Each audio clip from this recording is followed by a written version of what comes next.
नमस्कार दोस्तों, मेरा नाम है नीरू। आपका इस चैनल पर स्वागत है। अगर आप नए हैं तो चैनल को सब्सक्राइब कर लीजिए। मैं आपके सामने एक ऐसी कहानी के बारे में बताने जा रही हूँ जो एक सच्ची घटना पर आधारित है। यह कहानी बचपन में मुझे मेरे नाना ने बताई थी, जो उनके साथ बीती हुई कहानी थी। वो कहानी सुनकर मेरे तो रोंगटे खड़े हो गए थे। आज भी मैं कहानी वह भूल नहीं पाती और उस गाँव में जाने की मेरी कभी हिम्मत ही नहीं हुई है जब से मेरे नाना ने बताई। यह कहानी जो है 1970 की है। यह गोरखपुर के एक छोटे से गांव रामपुर की कहानी है। मेरे नाना ने मुझे बचपन में सुनाई थी। जब मैं छोटी थी तो उन्होंने यह कहानी सुनाई थी कि किस तरह से उनके साथ यह घटना घटी और किस तरह से उन्होंने यह परेशानियों का सामना किया और किस तरह वह जिंदा लौट कर आए। तो कहानी सुनाने से पहले मैं आपको यह बताना चाहूँगी कि आप ये कहानी को मन लगाकर ध्यान से सुनिए। डरिए नहीं, क्योंकि ये सत्य घटना पर आधारित कहानी है। शायद आपको डर लगे क्योंकि रामपुर गांव एक खतरनाक गांव है। वहां पर एक रास्ता है। मैं आपको कहानी सुनाती हूँ। तो मैं हमेशा बचपन में मेरे नाना से कहानी सुनने का जिद करती रहती थी। आए दिन वो मुझे कुछ न कुछ कहानियां सुनाया करते थे। एक दिन उन्होंने कहा, बेटा डरना नहीं। आज मैं उस कहानी के बारे में बताने जा रहा हूँ जो मेरी जिंदगी की सबसे खतरनाक कहानी थी, घटना थी। आज तक मैं उस घटना को भूल नहीं पाया हूँ बेटा। तो ये कहानी सुनकर तुम डरना नहीं। और मैं बचपन से ही निडर थी। मैंने बोला कि ठीक है नाना, मुझे तो डर थोड़ी लगता है, आप सुनाओ। हमेशा कहानी की जिद करती रहती थी, तो आज भी ये कहानी सुना दो, मुझे थोड़ी डर लगता था। मैं बहुत ही निडर थी। तो मेरे नाना ने वह कहानी जैसे ही सुनाना स्टार्ट किया, आज भी मुझे वह दिन याद है। तो पूरी रात मैं सो नहीं पाई थी। डर के मारे मेरा बुरा हाल था। मेरी नानी मुझसे पूछ रही है, सब घर वाले पूछ रहे हैं, क्या हुआ, इतनी सहमी सहमी क्यों है? सुबह से ये लड़की ने ना कुछ खाया है ना कुछ पिया है। क्या हो गया, इतनी चंचल लड़की आज इतनी शांत क्यों है? बहुत ज्यादा ही डर लग रहा था। 1-2 महीने तक मैं नाना के यहाँ सो नहीं पाई थी। फिर सभी लोगों ने मेरे नाना से पूछा, आपने इसको कौन सी कहानी आज सुना दी कि 1 हफ्ता हो गया है, ना ये खा रही है ढंग से ना पी रही है, डरी डरी सी रहती है, जब देखो सपने में बड़बड़ बड़बड़ करती रहती है। कौन सी कहानी सुनाई तुमने ये? तो मेरे नाना ने सबको बताया कि ये जिद कर रही थी, इसलिए मैंने कहानी जो मेरे साथ घटना हुई थी वो बता दी। सब लोग मेरे नाना पर बरस पड़े। सब लोग चिल्लाने लगे, आप पागल हो क्या? आपको समझ में नहीं आता? वो इतनी छोटी बच्ची है, आपके साथ वो सत्य घटना जो घटी थी वो कहानी आप उसको बता रहे हो। अगर इस बच्ची को कुछ हो गया उसकी जिम्मेदारी कौन लेगा? सब लोग मेरे नाना पर बरस पड़े और तब से उसके बाद वो घटना मेरे नाना ने दोबारा कभी नहीं रिपीट की। लेकिन उस घटना को मैं आज भी भूल नहीं पाई हूँ। अब मैं आपको वो घटना सुनाने जा रही हूँ, ध्यान से सुनिए। बात 1970 की है। उस समय ना गाड़ी मिलती थी, ना ही कोई बाइक, ना ही कोई ट्रक। उस समय जब भी कोई यात्रा करता था, पैदल ही यात्रा करता था। कोसों कोसों, मीलों मीलों दूर तक पैदल ही चलकर लोग जाते थे। एक गांव से दूसरे गांव, दूसरे गांव से तीसरे गांव, एक शहर से दूसरे शहर। तो मेरे नाना ने बताया, उस वक्त उनके घर में किसी रिश्तेदार की शादी थी और वह 10 किलोमीटर का गांव था जहाँ पर वो शादी होने वाली थी। तो मेरे नाना को भी बुलाया गया था क्योंकि वो मेरे नाना मेन रिश्तेदार थे। उसके बाद मेरे नाना सब सामान वामान जो भी था लेकर निकल गए। लगातार वह 2 दिन तक चलते चलते चलते चलते गांव से कुछ 2 किलोमीटर का ही रास्ता बाकी था, वहां तक पहुंच गए जहां पर शादी होने वाली थी। उसके बाद वह इतने थक गए क्योंकि लोग लगातार तो चल नहीं थे, बीच बीच में रुकते थे, खाते थे, रुकते थे, खाते थे, फिर चलकर ऐसे जाते थे। तो जैसे ही 2 किलोमीटर का रास्ता बाकी रहा तो उनको एक रास्ता याद नहीं था कि कौन से रास्ते से वो शादी जहाँ है वहाँ पर जाना है। तो उन्होंने एक आदमी से पूछा वहाँ पर कि भाई साहब, ये रामपुर जो रास्ता है, फलाने के यहाँ शादी है, वहाँ तक रास्ता जो है, कौन सा रास्ता जाने के लिए, कौन सा रास्ता है? तो पहले तो वो आदमी एकदम डर गया। रामपुर गांव का नाम सुनते ही एकदम से वो डर गया, उसके पसीने छूट गए। फिर उसने कहा, भाई साहब, रामपुर जाने का रास्ता 2 है। एक तो है एकदम वो रास्ता चुनेंगे तो एकदम जल्दी पहुंच जाएंगे। 2 किलोमीटर का रास्ता आप 1.5 किलोमीटर में ही तय कर लेंगे, और दूसरा जो है रास्ता आप लंबा रास्ता है, 2 किलोमीटर 2.5 किलोमीटर तक लगेगा। लेकिन तो मेरे नाना ने क्या कहा कि भाई वो जो जल्दी पहुंचने वाला ही रास्ता बता दो मुझे, मैं वहीं से जाऊंगा। तो उस आदमी ने कहा, मैं रास्ता बता तो दूंगा, लेकिन वह रास्ता इतना खतरनाक है कि आप उस रास्ते से जा ही नहीं पाओगे। शाम 6 बजे के बाद वह रास्ते से कोई जा ही नहीं सकता है, क्योंकि वह रास्ते पर जो सुनता है जाता है उस रास्ते से, आज तक वो कभी जिंदा वापस नहीं आता है। तो मेरे नाना ने सोचा कि ये मजाक कर रहा है, ऐसा थोड़ी होता है, भूत ऊत थोड़ी होते, चुड़ैल भूत वगैरह कुछ नहीं होता है। तो फिर उन्होंने वही रास्ता चुना। अब उस रास्ते पर मेरे नाना जाने लगे। 6 बजकर चला गया था, और शादी जो थी वो उसी रात को थी। 8 साढ़े 8 बजे से शादी स्टार्ट होने वाली थी। तो फिर मेरे नाना धीरे धीरे धीरे धीरे वहाँ से चलने लगे। पत्तों की सरसराहट से वह घबराने लगे। पीपल के पत्ते, नीम के पत्ते, इतने ज़ोर ज़ोर से हवा चल रही थी, इतनी तूफ़ानी हवा चल रही थी। तो मेरे नाना बोले कि भाई ये तो हमेशा आंधी तूफ़ान तो आते ही रहते हैं, ये तो नॉर्मल सी बात है ना, कि कब हम कोई गांव का रास्ता या कोई जंगल का रास्ता चुनते हैं तो वो उस रास्ते पर आंधी तूफ़ान आते ही रहते हैं। तो मेरे नाना भी धीरे धीरे चलते रहे।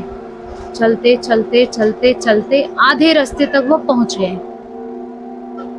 उसके बाद जो हुआ वह मैं आपको बताने जा रही हूँ, ध्यान से सुनिए। उसके बाद जो हुआ वह इतना खतरनाक था कि मैं बताने से भी मुझे डर लग रहा है। मेरे नाना ने बताया, जैसे ही मैं ऊपर उठकर मैंने नजर घुमाई, एक बड़ा सा पीपल का पेड़ था, इतना मोटा सा वो पीपल का पेड़ था कि उसके ऊपर एक आदमी से की तरह बैठा हुआ। अब वो आदमी था कि वह बंदर की तरह था या फिर वो कोई राक्षस था, अब वो एग्जैक्टली मेरे नाना को नहीं पता।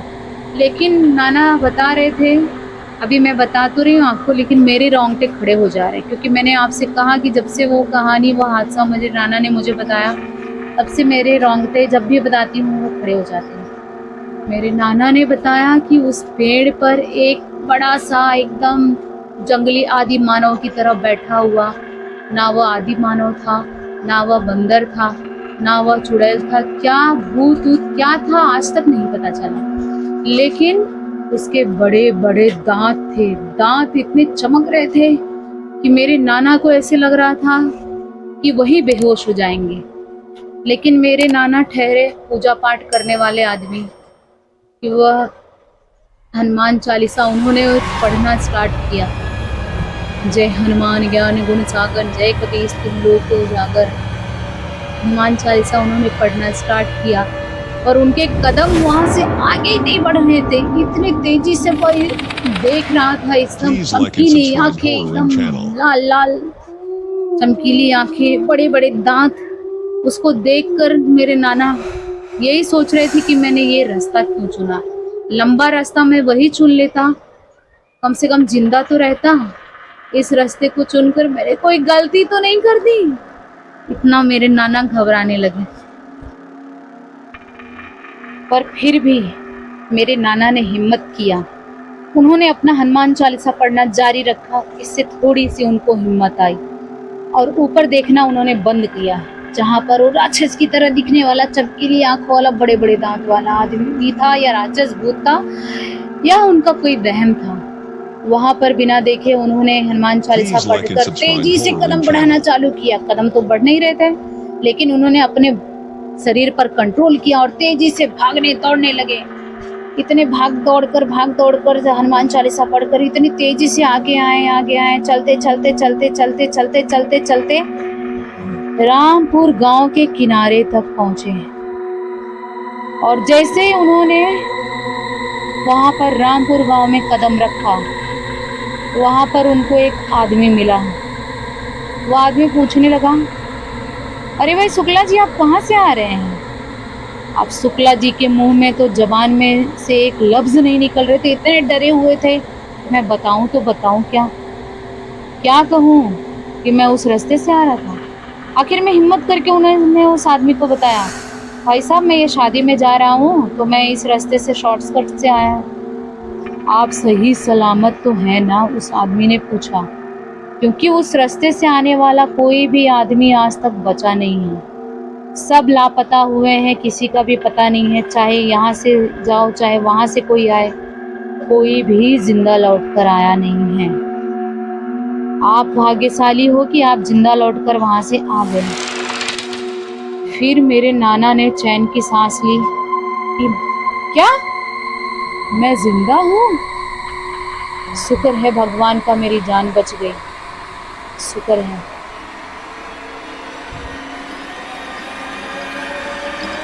उसके बाद वो शादी वाले घर में पहुंचे। वहाँ पर सभी लोगों ने पूछा कि भाई शुक्ला जी इतने लेट क्यों आए? आपको तो काफ़ी दिन पहले ही बुलाया गया था कि आकर 2 दिन रहते, 4 दिन रहते, खाते पीते, उसके बाद जाते। अब शुक्ला जी ने अपने आप पर बीती हुई आप बीती सुनाई। यह सुनकर शादी जैसे खुशहाल माहौल में भी कुछ लोगों जिन्होंने यह कहानी सुनी, जिन्होंने भी यह घटना सुनी, सब के सब डरे सहमे और यही कहते रहे, शुक्ला जी आप बहुत भाग्यशाली हो जो आपकी जान बच गई, क्योंकि उस रास्ते पर किसी की तो मौत हो गई थी। तब से लेकर वहाँ पर उसकी आत्मा भटकती है, वह हर एक रूप में आती है और लोगों को डराती है। उसी पीपल के पेड़ पर उसने लटक कर फांसी ले ली थी। और वहाँ पर और एक हादसा हुआ था, किसी चोर ने एक बेगुनाह आदमी की वहाँ पर जान ले ली थी पीपल के पेड़ के नीचे। तब से लेकर उन दोनों की आत्मा वहाँ भटकती है और आने जाने वाले यात्रियों की जान ले लेती है। आप पहले खुशनसीब हो जो आज आकर बच गए, शुक्र है भगवान का।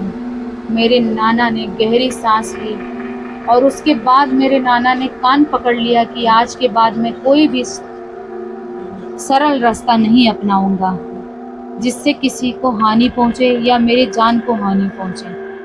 इतने बड़े शैतान से मेरी जान बच गई। हे भगवान, जरूर मैंने कुछ पुण्य किया होगा। तो यह थी मेरे नाना ने सुनाई हुई कहानी, जो कि एक सत्य घटना पर आधारित थी। इसीलिए हम हमेशा कोई ना कोई शॉर्टकट रास्ता अपनाते हैं, सरल रास्ता चुनते हैं, लेकिन हम ये नहीं जानते हैं कि उसके पीछे भी कुछ राज छिपे हैं और कोई कोई बताता है, कोई कोई नहीं बताता है। तो आप लोगों से मैं यही रिक्वेस्ट करती हूँ कि आप कोई भी सीधा रास्ता, सरल रास्ता ना चुनें, क्योंकि चुनने से पहले आप लोग ज़रूर ये ध्यान रखें कि क्या वह आपके लिए सही है। दोस्तों, आपको यह घटना कैसी लगी जो एक मेरे नाना के साथ बीती हुई यह सत्य घटना थी? अगर आपको अच्छी लगी तो प्लीज़ कमेंट ज़रूर कीजिए। और आपके सामने मैं रोज़ एक नई नई कहानियाँ लाती रहूँगी जो सच है, सच घटना पर आधारित है। अगर आप इस चैनल पर नए हैं तो प्लीज़ चैनल को सब्सक्राइब कर लीजिए, वीडियो को शेयर कीजिए और लाइक कर लीजिए और कमेंट आप ज़रूर कीजिएगा। इससे मुझे पता चलेगा कि आप लोगों को यह कहानी कितनी अच्छी लगी और आप लोग को कौन सी कहानियाँ किस बारे में जानना है, प्लीज़ कमेंट में ज़रूर बताइएगा। तब तक के लिए धन्यवाद। और हाथ से कहीं पे भी हो सकते हैं। तब तक के लिए धन्यवाद।